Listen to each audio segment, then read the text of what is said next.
m'entends pas.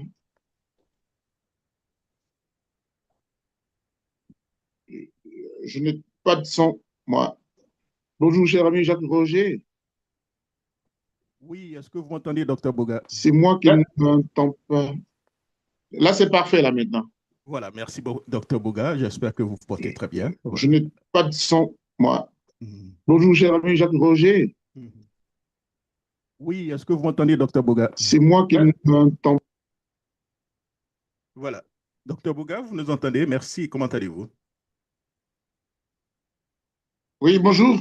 Voilà. Alors, merci beaucoup. Alors, nous allons démarrer un peu rapidement. Nous avons accusé au moins quelques petites minutes de retard, mais nos auditeurs sont déjà en ligne.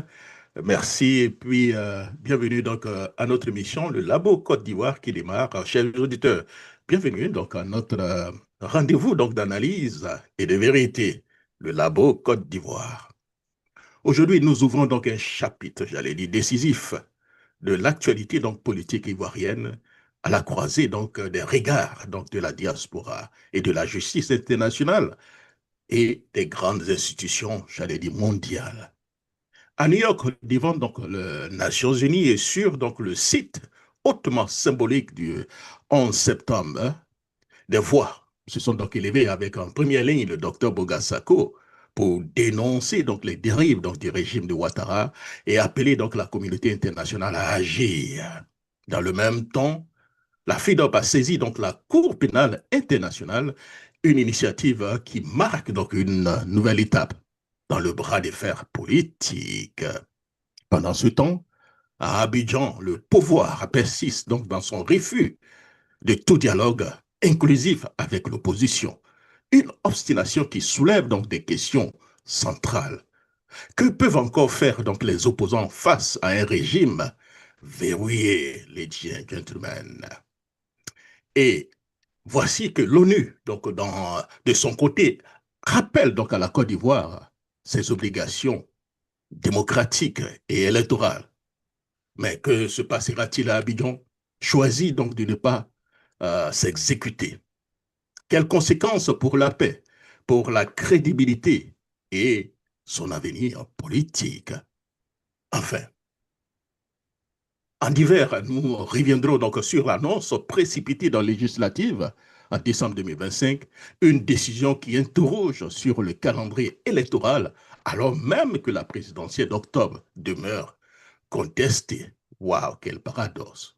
Un programme riche, incisif et sans concession. Bienvenue donc au cœur donc de Labo Côte d'Ivoire. Nous allons rapidement donc du côté donc de Maryland où se trouve notre invité, docteur Bogasako. Docteur, comment allez-vous? Aïe, Bonjour, cher ami Jacques Roger. Je salue tous les téléspectateurs de Jacques Roger Show. C'est un plaisir de vous retrouver cette semaine parce que les lignes bougent et on voit que les événements se précipitent en Côte d'Ivoire.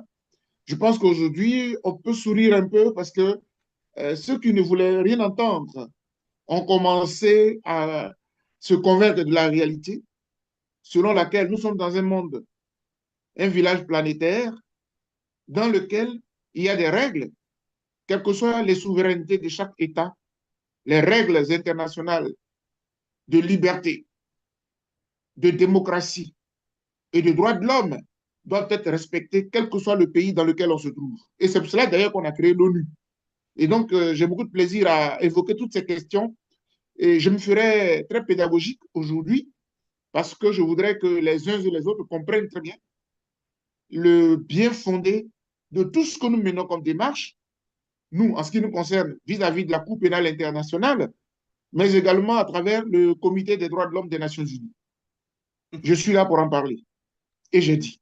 merci beaucoup. Et vous avez dit, docteur Bogasako, alors on avait voulu commencer par votre séjour au niveau donc de New York, mais actualité oblige, docteur Bogasako. Nous allons aller rapidement donc au niveau donc de l'ONU. On peut dire l'ONU a parlé dans cette question. Alors la question que je m'avais vous poser, docteur Bogasako, l'ONU donc a rappelé donc l'obligation pour la Côte d'Ivoire donc de respecter l'article 25 du pacte international. Que signifie concrètement ce signal, docteur Boga? Alors, très bien. Cette question, comme je l'ai dit tantôt, va nécessiter de ma part un peu de pédagogie. Un peu de pédagogie. D'abord, il faut peut-être dire à nos auditeurs ou téléspectateurs que les Nations Unies ont été créées en 1945 après la Société des Nations, après la Seconde Guerre mondiale, pour 5 objectifs politiques. Il y en a d'autres hein, d'un point de vue économique et tout cela, mais au niveau politique, il y a 5 objectifs qui poussent, qui régissent, hein, qui régissent pardon, la création des Nations Unies. Premièrement, le maintien de la paix. Vous voyez très bien que ce qui se passe en Côte d'Ivoire préoccupe le monde parce qu'il y va de la paix mondiale. Vous savez très bien, avec la question du terrorisme, on a compris que lorsque le terrorisme sévit dans un pays X, le monde entier se sent concerné parce que c'est comme un réseau mondial, avec tout ce qu'a fait Ben Laden, Al-Qaïda, etc. Donc, la question du maintien de la paix, ne disons pas que non, comme on est en Côte d'Ivoire, si on casse tout, on brûle tout, on s'en fout. Non, il y a les pays de l'AES qui sont à côté. Donc, si vous faites quelque chose en Côte d'Ivoire, ça peut embraser toute la sous-région. Donc, la question du maintien de la paix. Deuxième, c'est la question de la protection des droits de l'homme. L'ONU est née pour protéger les droits de l'homme. Ça veut dire que depuis qu'on a aboli l'esclavage, lorsqu'on a fini avec la colonisation, le monde est surveillé par les Nations Unies. Donc, la protection des droits de l'homme vient en deuxième position s'agissant des missions politiques des Nations Unies. Après, il y a la question d'apporter de l'humanitaire lorsqu'il y a des crises mondiales, la question du développement durable en quatrième point. Et puis, cinquièmement, l'ONU est là aussi pour garantir le droit international. Le droit international. Vous voyez, j'ai fait ce chapeau-là pour que les gens comprennent très bien que la question dont il s'agit se trouve au cœur de la création de l'ONU à 2 titres. La protection des droits de l'homme et puis la question de la garantie du droit international humanitaire. La question des droits de l'homme est une question éminemment politique, mais éminemment internationale, éminemment universelle. Alors, qu'est-ce qui se passe en Côte d'Ivoire?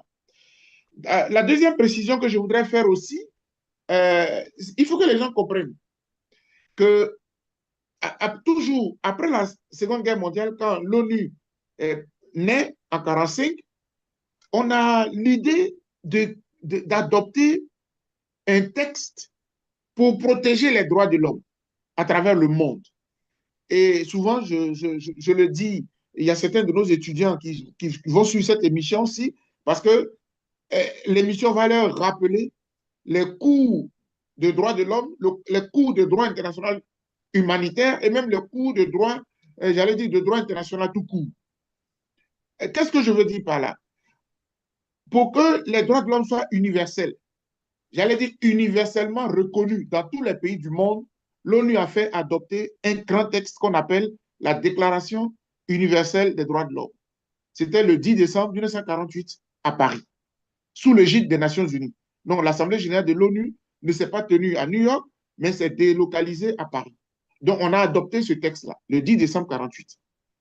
Et puis, quelques temps après, là, je suis en train de faire un peu d'historique pour que les gens comprennent très bien la question que tu poses, cher ami et frère. Donc, on a adopté ce texte. Maintenant, il va naître, juste après l'adoption de la déclaration, un débat juridique. Quel est le fondement de ce débat juridique? Il y a eu des juristes qui disent, bon, quel est le caractère coercitif, hein, c'est le terme juridique, mais quel est le caractère contraignant de la Déclaration universelle? Autrement dit, si un pays n'a pas respecté les droits de l'homme, qu'est-ce qu'on peut faire? Oui, on va dire, selon la Déclaration universelle, selon la déclaration, mais la déclaration, ce n'est qu'une déclaration. Si un pays n'a pas respecté les droits de l'homme, si un pays pratique la torture, qu'est-ce que la déclaration peut faire? Puisque ce n'est qu'une déclaration. Et c'est en ce moment-là que l'ONU se dit, bon, c'est vrai que beaucoup de pays ont signé la déclaration, mais elle n'a pas un caractère juridique contraignant pour obliger un pays à la respecter, à respecter tous les articles. Et même si un pays violait, on ne peut pas trop le poursuivre parce que ce n'est qu'une déclaration. C'est en ce moment-là que la déclaration va être transformée en 2 pactes. Il y a premièrement le pacte international relatif aux droits civils et politiques. Deuxièmement, le pacte international relatif aux droits économiques, sociaux et culturels. Voici les deux grands pactes qui vont naître à New York le 16 décembre 1966. Donc, pour terminer cette historique, on crée la Déclaration universelle en 1948 et puis on la transforme en pacte, en deux pactes qui sont adoptés en décembre 1966. Maintenant, quelle est la différence entre le pacte et puis la déclaration? C'est que le pacte, là, le pays qui veut adhérer va le ratifier. Quand vous le ratifiez, le pacte, c'est comme un contrat. Le pacte, c'est comme, j'allais dire, une charte. Quand vous signez, vous êtes condamné à le respecter. Quand vous ne respectez pas, vous vous exposez à des sanctions. Et cher ami Jacques Roger, vous savez en quelle année la Côte d'Ivoire a ratifié la charte, le pacte international relatif aux droits civils et politiques? Je vous donne la date, c'est précisément le 26 mars 1992. Là, le président Oufouette n'était pas encore décédé. On est le 26 mars 1992. Donc, la Côte d'Ivoire a ratifié le pacte. Ça veut dire que la Côte d'Ivoire s'est obligée, la Côte d'Ivoire s'est condamnée à respecter toutes les clauses qu'il y a dans la charte. Et que si la Côte d'Ivoire ne respecte pas cela, l'ONU peut prendre des sanctions sur la base du Conseil de sécurité. L'ONU peut prendre des sanctions contre la Côte d'Ivoire. Voici rappeler la force juridique, la force contraignante du pacte international relatif aux droits civils et politiques.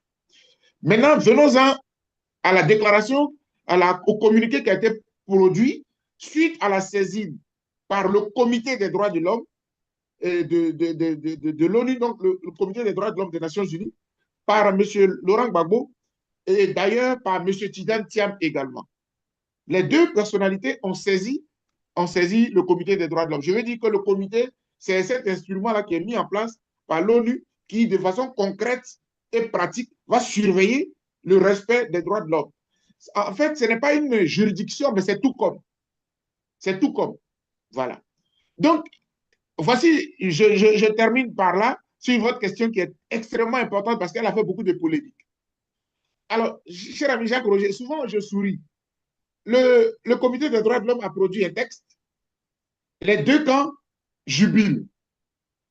Le camp Ouattara dit bravo, on a débouté M. Laurent Gbagbo, comme on a débouté M. Tidjane Thiam. Ils applaudissent. Les partisans, les membres de l'opposition, eux aussi jubilent parce qu'ils estiment que c'est une victoire. Et donc, ça veut dire qu'il y a une question d'interprétation. Et c'est pour ça qu'on a failli se faire avoir, mon cher Jacques Roger. Je le dis parce que j'ai des amis ici. On a une plateforme des droits de l'homme créée par la FIDOP et on a retrouvé un texte. Moi-même, j'ai vu un texte sur un autre plateau dans une plateforme de débat républicain où il y a un texte explicatif estampillé du logo de l'ONU hein, qui a été publié dans lequel on clarifiait, les gens essayaient d'expliquer. Et moi, j'ai trouvé le contenu tellement pertinent et juste que je l'ai publié dans notre plateforme là-bas. Mais il s'avère que le chapeau n'est pas vrai. Vérification faite. Et là, les services de l'État de Côte d'Ivoire ont été très efficaces. Ils ont vérifié. C'était pas vrai. Et je crois que le PDCI RDA a même produit un communiqué dans ce sens pour désavouer le texte et tout ça. Donc, évidemment, ça appelle à la prudence. Je voudrais saluer mon ami André Sylvain Conan, qui me faisait la remarque, mon jeune frère Sylvain, qui faisait justement la remarque. C'est pour ça que, en tout cas, nous autres, on est très vigilants sur les réseaux sociaux. Donc, désolé pour ce que ça a failli créer de la zizanie. Mais quand j'ai fini de dire cela, vous savez pourquoi est-ce que j'ai republié le document? Parce que le document est vrai. Le contenu du document est juste. Et c'est ce que je m'en vais vous éclairer. Je m'en vais vous développer maintenant. Dans la décision de l'ONU, il y a deux choses essentiellement qu'il faut retenir. Premièrement, l'ONU, le Comité des droits de l'homme, n'a pas d'ordre à donner à un État de droit, à un pays souverain. Je vais répéter pour que ce soit clair dans l'esprit de tout le monde. Le Comité des droits de l'homme, il a été prudent il n'a pas pris de mesures conservatoires précipitées telles que le souhaitait M. Gbagbo, telles que le souhaitait M. Tidiane Thiam. Parce que souhaitait-il? Il souhaitait que l'élection présidentielle étant dans quelques semaines, que le comité des droits de l'homme fasse injonction à l'État de Côte d'Ivoire de réintroduire leur nom sur la liste électorale en attendant de plancher sur le fond. Voici ce qu'ils ont demandé. Et donc, la première réponse du comité des droits de l'homme, c'est de dire, nous ne pouvons pas le faire. Mais, mon cher Jacques Roger, vous savez pourquoi l'ONU ne peut pas le faire? L'ONU n'a pas voulu le faire. Il y a, il y a quelques exemples que je vais vous donner. Vous savez, la charte des Nations Unies, la charte de l'ONU, elle reconnaît la souveraineté de chaque État. Et l'ONU n'est pas un supra-État. L'ONU n'est qu'une organisation de tous les États souverains. Donc, l'ONU ne peut pas dire à un pays, fais ci, fais ça. Par contre, si un État est convoqué devant une instance des Nations Unies, en ce moment-là, le comité des droits de l'homme peut se comporter comme une juridiction et puis trancher le litige. Or, quand M. Gbagbo écrit, quand M. Tidiane Thiam écrit, l'État de Côte d'Ivoire ne s'est pas encore prononcé. Donc, l'ONU se garde de donner injonction à l'État de Côte d'Ivoire de façon conservatoire en demandant qu'on mette les noms. Mais il y a des précédents. Souvenez-vous, en 2010, un certain président Nicolas Sarkozy, il s'était permis d'adresser un courrier au président de la CEI. Rappelez-vous, la commission électorale indépendante, lorsqu'il y avait deux présidents déclarés et que la CEI tardait, non, il n'y a pas encore des deux présidents déclarés, mais la CEI tardait à se prononcer, on a eu un courrier. Moi, dans mes recherches, j'ai retrouvé ce courrier-là. D'ailleurs, j'en parle dans un de mes livres, La guerre d'Abidjan n'aurait jamais dû avoir lieu, dans un courrier dans lequel M. Nicolas Sarkozy demandait directement à la commission électorale, au président de la CEI, de s'exécuter en donnant le résultat. Au moment où le monsieur disait qu'il n'était pas encore minuit. Rappelez-vous de la période. Mais l'ONU ne peut pas faire ça. L'ONU respecte chaque État souverain. Donc, si l'ONU doit s'adresser à la Côte d'Ivoire, l'ONU s'adresse au président de la République de Côte d'Ivoire et non à une institution. C'est-à-dire que l'ONU ne peut pas dire à la commission électorale, mettez le nom de Gbagbo, mettez le nom de Tidiane Thiam. Ce n'est pas possible. Donc, ça, c'est à noter. Deuxièmement, l'ONU a un précédent grave. Rappelez-vous de la crise de 2010. L'ONU avait un représentant qu'on appelle le certificateur de l'élection. Souvenez-vous que ce monsieur, il avait outrepassé ses compétences.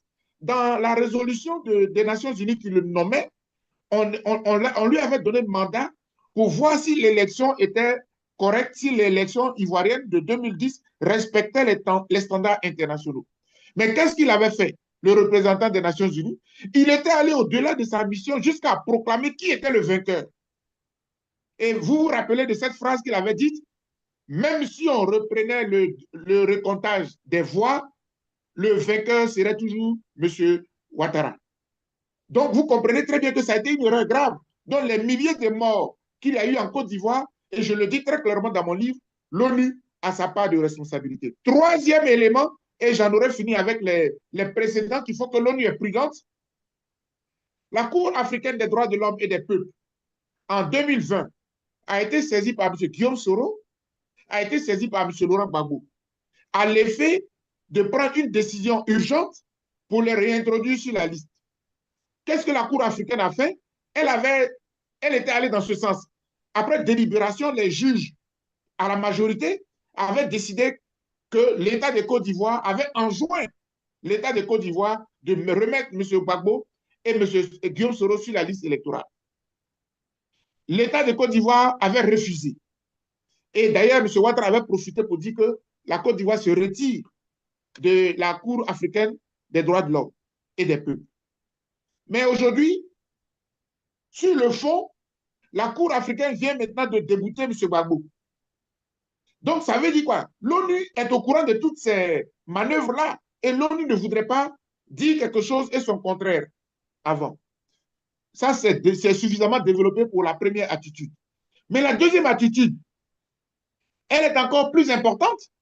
L'ONU dit, mais pourquoi voudriez-vous que je donne une injonction de remettre M. Gbagbo ou M. Tidiane Thiam sur les listes. Non, la Côte d'Ivoire a ratifié le pacte.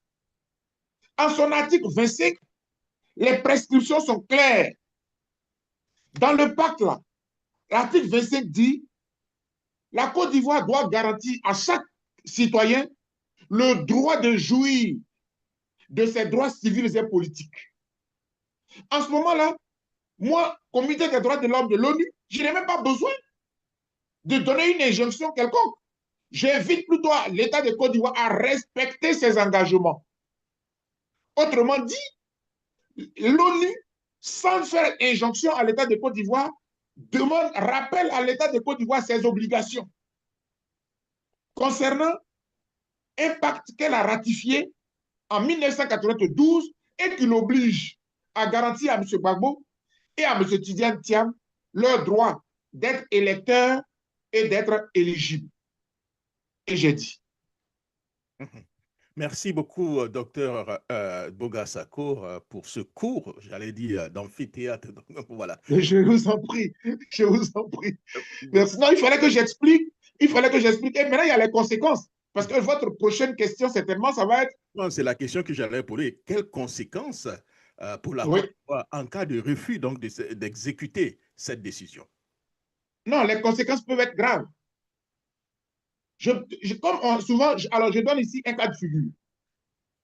Est-ce que, de la même manière que M. Ouattara a dit à la Cour africaine des droits de l'homme et des peuples, je n'exécute pas votre décision, d'ailleurs je me retire de la Cour. Est-ce que la Côte d'Ivoire, M. Ouattara peut avoir le même courage et la même force de dire à l'ONU, je refuse de respecter l'article 25 du pacte, d'ailleurs je sors de l'ONU. Est-ce que la Côte d'Ivoire peut le faire? Ce n'est pas possible. Mais deuxièmement, supposons que M. Ouattara dise, ça, ce n'est pas mon problème. La Côte d'Ivoire est souveraine, je vais à mon élection, je vais gagner haut les mains, je prends un Tantampion comme candidat face à moi, et voilà, et puis je gagne mon élection, etc. Mais que vaut un président d'un pays qui n'est pas reconnu par l'ONU? Que vaut même les pays de l'AES, où il y a des jeunes militaires à la tête du Mali, à la tête du Burkina, à la tête du Niger, ils sont admis à l'ONU, où ils vont parler, où ils vont s'exprimer. Parce que si M. Ouattara s'entêtait à ne pas respecter cette prescription du Comité des droits de l'homme des Nations Unies, il serait un président qui n'est pas reconnu. Il peut être un président qui n'est pas reconnu par les instances internationales. Parce que il peut être un président qui n'est pas reconnu. Parce qu'on va estimer que l'élection à laquelle il est parti n'est pas démocratique, n'a pas été inclusive. Donc, c'est un mauvais président, un mauvais élu. Un tel président, il est comparable à un putschiste. Parce que c'est comme s'il a enfreint aux règles de démocratie et des droits de l'homme. Les Ivoiriens vous diront, on va parler en français ivoirien, mais ceux qui sont là, ils s'en foutent. Tout ce qu'ils veulent, c'est le pouvoir. Voilà, alors que répondez-vous à ça? Mais vous savez, mais qui vous dit, ça, je suis en train de vous rappeler les principes internationaux, mais qui vous dit que l'opposition va rester aussi bras croisés? Parce que justement, ce qui va faire que dans le pays, il pourrait y avoir des grabuges. Et les conséquences seront encore plus lourdes pour M. Ouattara. Parce que n'oubliez pas que l'ONU, là, c'est elle qui a créé la CPI, la Cour pénale internationale. C'est un instrument juridique de l'ONU. Le Conseil de sécurité, en tranchant, va dire, bon, écoutez, on a été saisi, le Comité des droits de l'homme a demandé à la Côte d'Ivoire de respecter l'article 25. La Côte d'Ivoire a refusé. Voici les conséquences. Qui va payer les conséquences? Qui va payer? Donc, c'est pour dire que les conséquences peuvent être lourdes.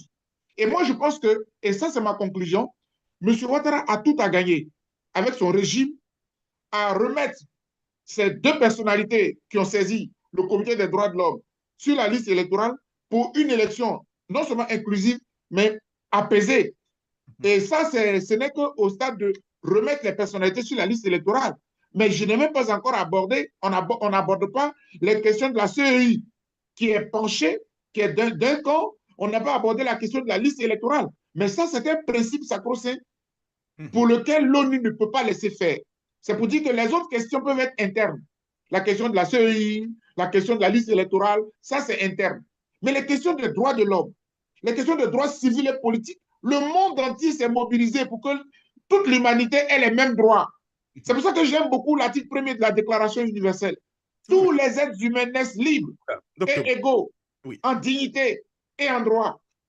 Docteur Bouba, il n'y a pas, en lisant le texte, il n'y a pas tellement de confusion, mais pour le commun des Ivoiriens, qui n'a pas perçu la subtilité de ce que vous êtes en train de dire dans le texte, vous comprenez, hein?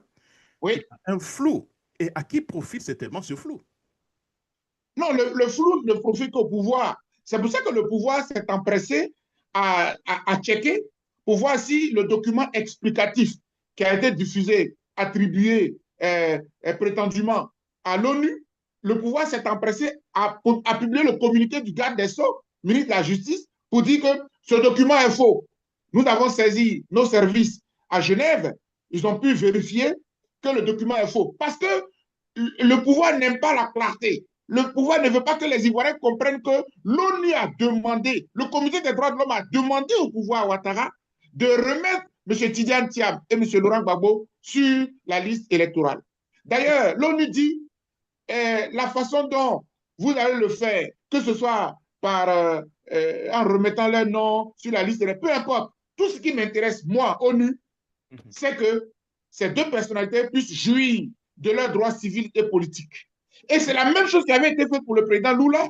Lula. Vous vous rappelez que le président Lula, dans son pays au Brésil, il avait été pratiquement assailli de partout, il ne pouvait pas, il était poursuivi, mais il n'a fait que saisir le même comité des droits de l'homme qui a produit un communiqué similaire, et puis voici qu'il a pu être inscrit sur la liste électorale et il a gagné l'élection. Donc, cher ami, je pense que j'ai voulu faire cette clarification-là pour dire qu'au fond, l'ONU ne veut que la paix. Et comme sa mission, c'est de maintenir la paix et la sécurité à travers le monde, là, elle a agi par son communauté. Maintenant, tout le monde regarde l'État de Côte d'Ivoire. C'est à lui de voir. Et j'ai dit. Docteur Boga, est-ce que l'ONU a-t-elle encore donc, un poids réel sur le processus électoral ivoirien ou risque-t-elle d'être ignorée? Ah non, l'ONU ne peut pas être ignorée. Parce que c'est l'ONU qui s'est investi pour que M. Ouattara soit là où il est aujourd'hui. Ah non, cher ami, il faut quand même être objectif. L'ONU a déployé, je laisse même le côté de matériel et de l'argent, mais l'ONU s'est impliquée en créant même une opération des Nations Unies en Côte d'Ivoire, en déployant des casques bleus pendant une longue période, en investissant de l'argent. Pour que, voilà. Et c'est pour ça qu'elle a été, jusqu'à désigner un certificateur, parce que, si vous voulez, l'élection, le dossier ivoirien était vraiment un dossier des Nations Unies. Parce que si la Côte d'Ivoire brûle, je touche du bois, c'est pratiquement toute la sous-région et toute l'Afrique va être bouleversée. C'est pour ça que l'ONU ne laissera pas quelqu'un. Pourquoi elle a conduit M. Laurent Gbagbo à la CPI? Parce qu'elle a été induite en erreur. Elle n'a pas été objective. Elle a été induite en erreur par le procureur de la Cour pénale internationale à l'époque, M. Ocampo. Et puis la France, surtout, qui manœuvrait. Et on a transporté. Maintenant, il a été acquitté, là. L'ONU sait qu'il a été acquitté, non? Et l'autre camp. Donc, vous voyez que l'ONU est très, j'allais dire, consciente de la situation qui prévaut en Côte d'Ivoire. M. Ouattara ne peut pas se deviner. Mais, cher ami, c'est bien facile hein, de prendre un avion en Côte d'Ivoire pour aller toujours à Mougins, en France. C'est facile. Mais n'oubliez pas que s'il y a un mandat d'arrêt international, vous n'allez pas aussi vous envoler pour aller à Mougins. Hein. C'est ça. Voilà. Le grand Poutine, le grand Poutine, la Cour pénale internationale a délivré un mandat d'arrêt international contre lui. Le grand Poutine. À plus forte raison, des gens qui tripatouillent la Constitution, qui font un troisième mandat, et puis qui veulent faire un quatrième. Vous pensez que les Nations Unies voient cela d'un bon oeil? La démocratie a des principes et des règles. Et la question de l'alternance au pouvoir en respectant les constitutions est un principe fondamental de la démocratie au niveau des droits au niveau de l'ONU. Donc les gens sont regardants de tout cela. M. Ouattara n'aura qu'à s'exécuter. Sinon après, il sera responsable lui-même de tout ce qui adviendra dans le pays. Et j'ai dit. Restons donc dans le domaine de la justice rapidement. Le citoyen Tidiane Thiam a demandé donc un certificat de nationalité depuis, je crois, le mois d'avril-mai. Généralement, ce certificat prend quelques jours, maximum 2 ou 3 semaines. Alors, M. Thiam a attendu, hein, et à quelques jours de la fin du dépôt donc, des candidatures, le pouvoir remet enfin le certificat de nationalité aux citoyens Tidiane Thiam. Alors, quelle analyse faites-vous de tout ça? Oui, M. Tidiane a son certificat de nationalité, je dis bravo. Et puis, je souris parce que je vous avais dit que les lignes bougent. Mhm. Les lignes bougent. En fait, il n'y a que les profanes qui ne voient pas. Mais nous, on sait, on voit. Tout ça, c'est le résultat des pressions internationales. Vous savez, on nous donne l'impression qu'en Côte d'Ivoire, on est dans un pays où on dépend tous du bon vouloir du prince, du bon vouloir du gourou, du bon vouloir du Manitou, du bon vouloir du roi. Tu es en exil, tu veux rentrer dans ton pays, il faut que le prince, le Manitou donne son accord. Tu ne veux pas, tu ne rentreras pas dans ton propre pays. Vous voulez avoir un passeport, M. Blé Goudé a tapé 3 ans pour avoir un passeport, un simple passeport. Vous voyez, ce sont des incongruités, mais des choses impensables. Et donc, cher ami, pour ne pas faire long, je veux dire que les lignes bougent. Et souvent, quand ils finissent de faire ça, ils veulent qu'on les remercie. J'ai droit à un certificat de nationalité parce que je suis ivoirien. On le bloque. Et puis après, quand vous me le remettez, vous voulez que je vous dise merci.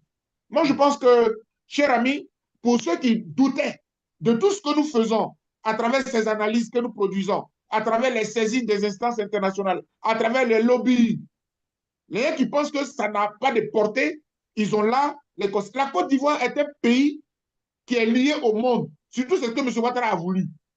Donc, à partir de là, vous êtes obligé de respecter les standards internationaux. Je salue le courage, l'opiniâtreté et la détermination du président du PDCI-RDA, M. Tidiane Thiam, qui a ses réseaux et qui a ses contacts. Et je pense que ça aboutit, mais ça ne faut que commencer. Parce que si on lui remet un certificat de nationalité, c'est bien pour quelque chose. Quand M. Patrick Hachi, que je salue au passage, a déposé sa nationalité française pour être exclusivement ivoirien, je crois qu'aujourd'hui, on a compris pourquoi. J'espère qu'en tant que journaliste, vous êtes bien placé pour nous informer, si je ne m'abuse. Bon, alors pour le moment, il y a eu, comme vous l'avez dit, mentionné tout à l'heure, sur les réseaux sociaux, il y a tellement d'informations. Bon, C'est ça. dans notre On pouvoir. attend, Ici, on hein. attend, parce que maintenant, même les documents officiels, il faut commencer à être prudent. Exactement. Vous avez parfaitement. Voilà. Alors, revenons rapidement, on va aller très rapidement par rapport à votre séjour à New York, hein. Quelle est donc la Okay. partie symbolique donc, de la manifestation de New York devant donc, les Nations Unies et sur le site aussi donc, du 11 septembre? Écoutez, c'était assez fort. Je voulais saluer tous les compatriotes ivoiriens qui sont venus de tous les États pour que nous puissions nous retrouver devant le siège des Nations Unies et après devant symboliquement la place du 11 septembre 2001, il me semble. Je voulais dire que d'abord, les Nations Unies, on sait ce que c'est. Et en la matière, quand nous faisons ce genre de rassemblement, ce n'est pas la foule qu'on attend, mais c'est la symbolique qui marque. Et les Ivoiriens sont venus, on a été soutenus par des frères d'autres pays de la sous-région, les Sénégalais, les pays de l'AES et tous les partis politiques, la société civile était vraiment représentée et ça a été un bon rassemblement. Le message est passé et ce qui est intéressant dans ces genres de pays, lorsque vous voyez la police à côté et tout ça, ne pensez pas que vous parlez dans le vent. À la limite, même tout ce que vous dites est enregistré. Et après, les gens vont checker, les gens vont décortiquer pour savoir pourquoi ils manifestaient, qu'est-ce qu'ils ont dit, quels sont les propos qu'ils ont tenus. Et c'est ça qui nous a aidés. On l'a fait pendant 10 ans en Europe, à La Haye, on était partout, on était à Genève, devant le siège du Haut Commissariat des Nations Unies aux droits. On a fait tout cela et ça a apporté ses fruits. Le président Laurent Gbagbo et ses avocats se sont battus et ils ont été acquittés. Donc aujourd'hui, nous sommes persuadés que tout ce que nous faisons à l'international a une portée. Et c'était très important de nous retrouver à New York. D'ailleurs, grâce à votre micro, je précise que le samedi prochain, nous serons à Philadelphie. Nous serons à Philadelphie avec les frères, toujours de 14h à 20h. Donc, c'est le mouvement Trop c'est trop. L'avantage du mouvement Trop c'est trop, c'est qu'il nous rapproche tous. Parce que nous avons finalement des griefs contre le pouvoir d'Abidjan. Si le pouvoir avait fait ses 2 mandats, on n'en parlerait plus. Même si après un autre membre du RADP était réélu, c'était autre chose. Mais le monsieur a fait 3 mandats. Il veut faire un 4e mandat. Et puis, il empêche les autres Ivoiriens de se présenter. On ne peut pas accepter ça. Et donc, la question révolte. Et il y a beaucoup de révoltés. Et maintenant, ça, c'est sans compter les personnes qui ont été déguerpies, les personnes qui sont expropriées de leur terrain, les messieurs Comé qui ont droit de citer dans un pays dont ils ne sont pas originaires, mais qui sont simplement naturalisés, dans lequel ils sont simplement naturalisés. Tout ça, c'est révoltant. Et je pense que c'est toute cette foule-là que vous avez vu à Abidjan le 9 août dernier, plus d'1 million de personnes. Et après, comme ce Gbagbo fait son meeting une semaine après, mais vous voyez, je crois que c'était le 16, cette fois-ci-là, vous avez vu le monde, etc. Les Ivoiriens sont déterminés. Et donc, ce que nous faisons ici a une portée. Comme le dit Et, le chanteur, oui, c'est ainsi, mi-révolté, hein? Voilà, c'est clair. exactement, un Serge Kassi, oui. Il a Ça, sorti un beau tube à notre époque, depuis voilà. l'époque, oui. Rapidement, pour finir avec ce chapitre, hein, l'assignation donc du régime de M. Ouattara par la FIDOP devant la Cour pénale internationale, action susceptible d'aboutir ou simple acte symbolique? J'allais dire les deux. Mhm. C'est d'abord un acte très fort. Je ne le vois pas comme symbolique parce que on connaît un peu les textes comme la Cour pénale internationale. Elle est créée en 1998, et elle rentre en vigueur en 2002, en juillet 2002. Mais quand elle rentre en vigueur, dans le traité de Rome, il y a 3 principes. Comment il faut saisir la CPI. Généralement, ce ne sont pas les individus. Généralement, ce ne sont pas les ONG qui saisissent la CPI. Ce sont d'abord le Conseil de sécurité, ensuite les États, et enfin le procureur lui-même qui s'auto-saisit. Et Mhm. nous, on a trouvé là la brèche. Comme il peut s'auto-saisir, alors nous lui versons des informations. C'est ce qu'on a fait. Mhm. Et donc, on n'est pas rentré dans trop de détails. Il y a beaucoup de dossiers, mais on a pris les dossiers les plus actuels, Mhm. les plus factuels. Et puis, les plus violateurs des droits de l'homme qui sont assimilables à des crimes contre l'humanité. Mhm. Cher ami, regardez très bien la question des enlèvements. Vous ne pouvez pas nous dire que ce ne sont pas des enlèvements. Mhm. Les agents, le procureur d'ailleurs même le procureur de la Côte d'Ivoire, le procureur de la République, monsieur Bramont, mais il aura des explications à donner au monde hein, parce qu'il a soutenu ces pratiques-là. Des corps habillés, soi-disant, qui ne sont pas en tenue, qui n'ont pas leur badge, et puis qui viennent nuitamment enlever quelqu'un dans sa famille. D'abord, ils sont encagoulés en plus, comme si c'était des voleurs, comme si c'était des braqueurs. Ça ne s'appelle pas une arrestation, c'est un enlèvement. Est-ce que vous avez convoqué la personne en bonne et due forme et puis elle a refusé de se présenter? Non. Là, on n'est plus dans un état de droit. On est dans un état voyou. On est dans un état voyou. Et je pèse mes mots. Je me rappelle le livre qu'a écrit M. Bloom, c'est ce diplomate américain qui a écrit l'État voyou parlant des États-Unis. Ça, c'est des comportements d'un État voyou où Mhm. on enlève les gens.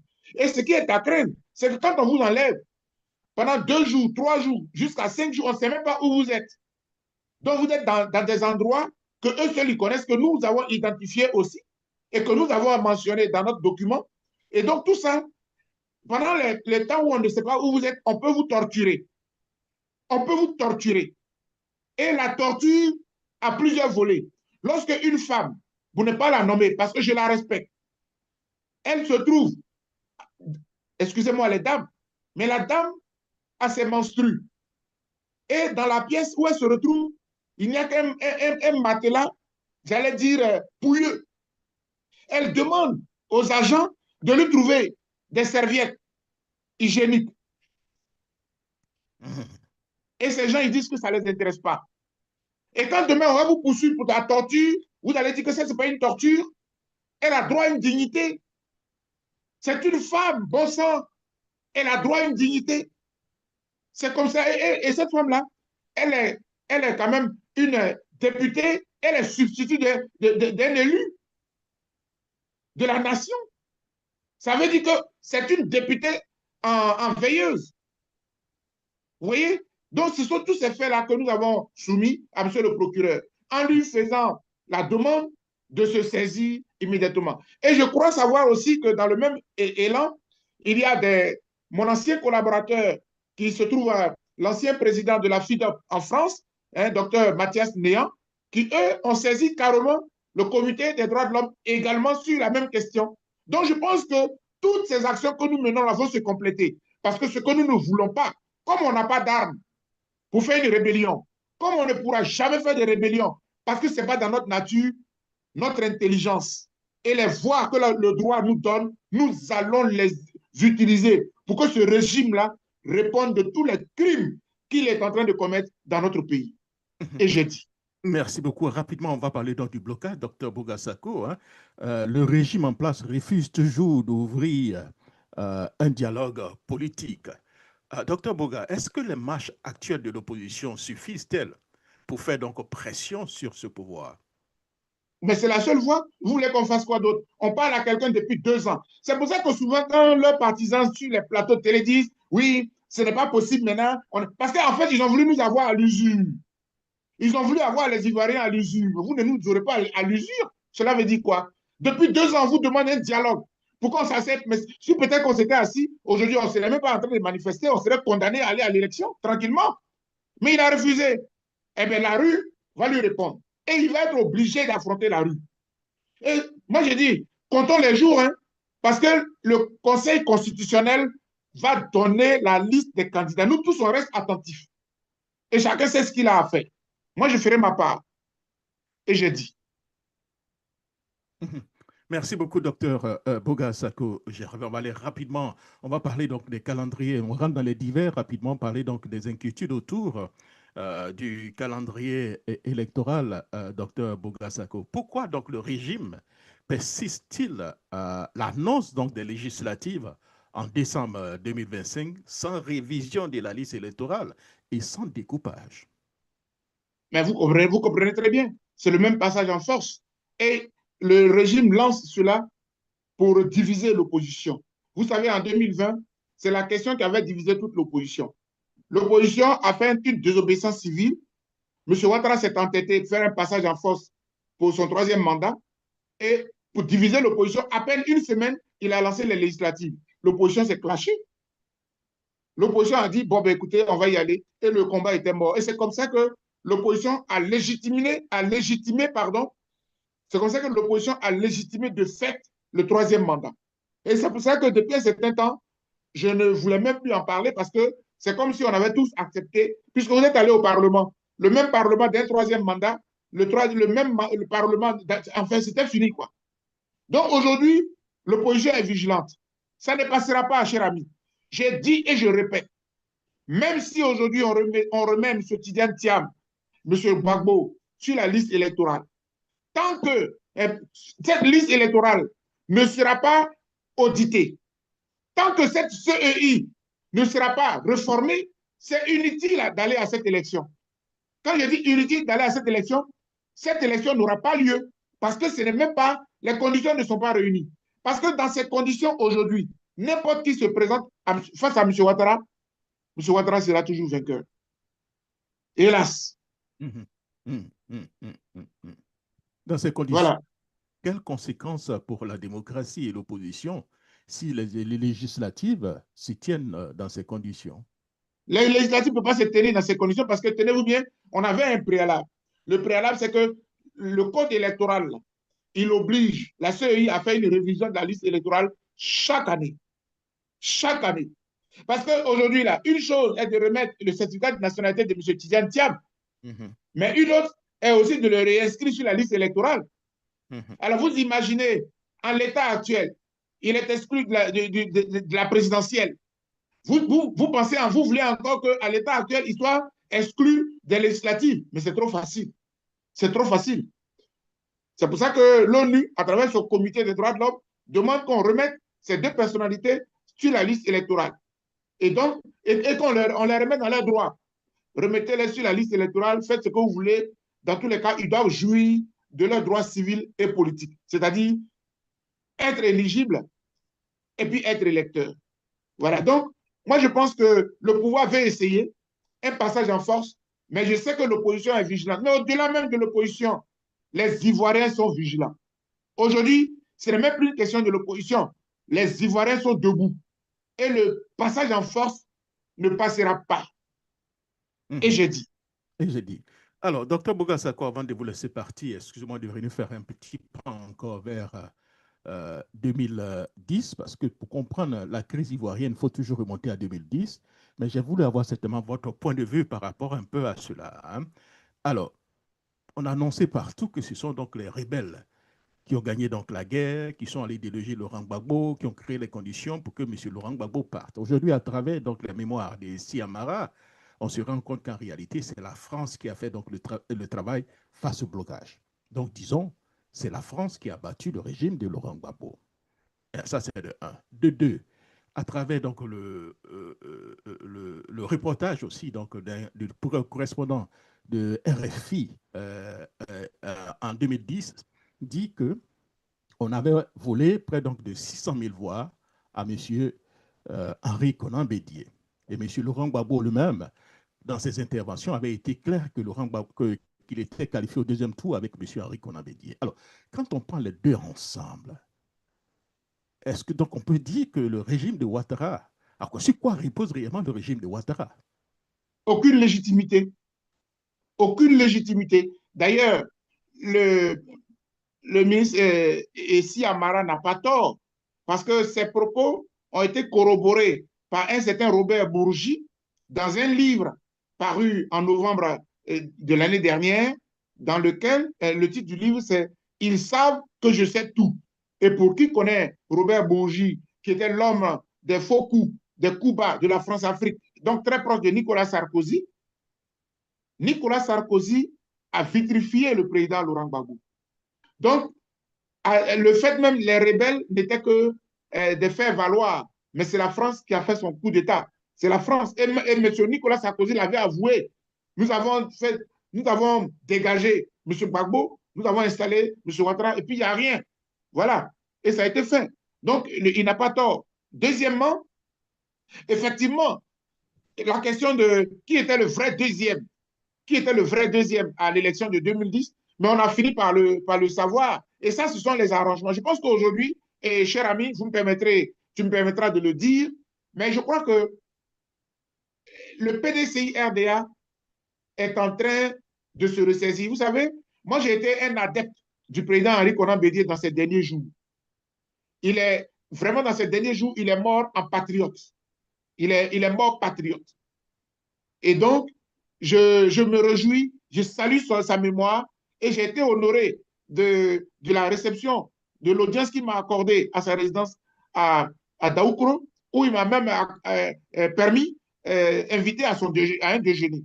Je le dis parce que le PDCI est aujourd'hui en train de gagner le cœur des Ivoiriens. À un moment donné, on n'en était pas fiers parce que aujourd'hui, ce n'est pas seulement M. Bédié, avant sa mort, qu'il a reconnu. Tout le monde a été berné par M. Ouattara et son pouvoir, à commencer par Guillaume Soro lui-même, que j'ai eu l'occasion à Paris de rencontrer en tête à tête. Donc, vous voyez que finalement, tout le monde s'est laissé berner. Le pouvoir de M. Ouattara ne repose finalement sur aucune légitimité. Il n'y a que des trahisons à gauche, des trahisons à droite. La parole donnée, et aujourd'hui, M. Ouattara nous le dit, la parole donnée n'a plus de valeur pour lui. Et on l'a vu dans leur fameuse Troisième République. Comment ils ont berné les Ivoiriens? Ils ont juré par tous les moyens que M. Ouattara n'allait jamais faire un troisième mandat. Et ils nous l'ont foutu. Donc, quelque part, ce régime n'a plus de crédibilité, n'a plus de parole. Parce que quand la parole d'un chef, lui-même, il se dédie et il dit que parfois les circonstances tuent la parole donnée, un homme qui n'a plus de parole, je ne sais pas ce qu'il vaut. Et j'ai dit. La rumeur annonce Soro Guillaume, la présence de Soro Guillaume sur le territoire ivoirien. Est-ce que c'est un fait important? J'ai envie de dire, je ne commente pas les rumeurs, mais ce que je retiens, c'est que j'ai un compatriote qui est depuis un certain temps dans les pays voisins. Et moi, connaissant quand même la configuration des hommes politiques de mon pays, je crois que M. Ouattara, s'il avait entendu nos appels à la paix, on allait peut-être être un peu plus dans la quiétude. Quand on veut la paix, on pose des actes de paix. Mais on ne peut pas faire la guerre en interne à ses opposants et puis se braquer contre l'externe, les pays de l'AES. Comme si, voilà, et tout ça, c'est inquiétant. Le problème, ce n'est pas Guillaume Soro. Le problème, c'est la politique que mène le président de Côte d'Ivoire qui ne nous rassure pas et qui ne nous sécurise pas. ni à l'intérieur où on est traqué par des encagoulés, enlevés, torturés, mais à l'extérieur aussi, il nous met en danger vis-à-vis des pays voisins. Et tout ça, ce n'est pas fait pour que l'Ivoirien soit dans la quiétude. Heureusement que ces peuples-là, des pays voisins, ils savent que nous sommes des peuples frères. Il n'y a que les dirigeants qui auront des comptes à rendre à la communauté internationale de toutes les violations qu'ils commettent sur le territoire ivoirien. Merci beaucoup. Merci beaucoup, Dr Bogasako Gervais. Avant de vous laisser partir, votre mot d'espoir pour les Ivoiriens qui vous écoutent en ce moment. Moi, j'ai beaucoup d'espoir et je sais que au-delà de tout ce que nous faisons, le divin finira par toucher les cœurs de surtout ceux qui sont au pouvoir, parce que ce sont eux qui ont le pouvoir. Il ne sert à rien de brimer ses concitoyens. Il ne sert à rien de brimer ses compatriotes. Si vraiment ce sont vos compatriotes, des gens qui vous demandent la paix, des gens qui vous demandent de nous asseoir pour nous entendre. Pour ça, on a passé 2 ans. De mon point de vue, et c'est la position de la FIDOP que je rappelle, l'élection là, elle n'est pas plus urgente que la paix. Tant que les conditions ne sont pas réunies, ce qui peut arriver après l'élection peut être plus grave que si nous nous entendons et que peut-être nous décalions même l'élection de 3 mois ou 6 mois, le temps que tout soit bien rodé avant qu'on aille à cette élection. C'est mon vœu le plus cher, parce que je ne veux pas perdre un seul de mes compatriotes et que Dieu nous y aide. Et j'ai dit. Merci beaucoup, Dr Bogasako, et surtout portez-vous bien et bon courage. Merci, cher ami. Merci beaucoup. À Voilà. vous également. Merci beaucoup. Alors, chers amis auditeurs, nous arrivons donc au thème de cette édition spéciale de Labo Côte d'Ivoire. Nous avons vu donc une diaspora ivoirienne déterminée qui porte donc sa voix jusqu'aux Nations Unies, au cœur même de New York. Nous avons donc évoqué donc l'offensive judiciaire de la FIDOP devant donc la CPI, le refus obstiné du dialogue par le régime et surtout l'avertissement lancé par l'ONU à la Côte d'Ivoire sur donc le respect de ses engagements internationaux. Un constat s'impose. La démocratie ivoirienne est donc à la croisée donc des chemins entre les marches de l'opposition, la pression internationale et la tentative d'un pouvoir de verrouiller le processus électoral. Le pays joue donc sa dernière, j'allais dire sa partie décisive de son avenir. La question donc n'est plus seulement donc de savoir si les élections auront lieu, mais si elles auront donc un sens, si elles reflèteront donc la volonté donc du peuple, ou si elles resteront donc une mascarade de plus. À nous, citoyens, à nous, militants de la diaspora, observateurs donc de rester vigilants et mobilisés, car aucun régime aussi verrouillé soit-il ne résiste éternellement fermé à la soif de la justice et de la liberté donc d'un peuple debout. Soyons debout, debout et debout. Merci beaucoup, Dr Bogasako, et surtout, au revoir, bon week-end.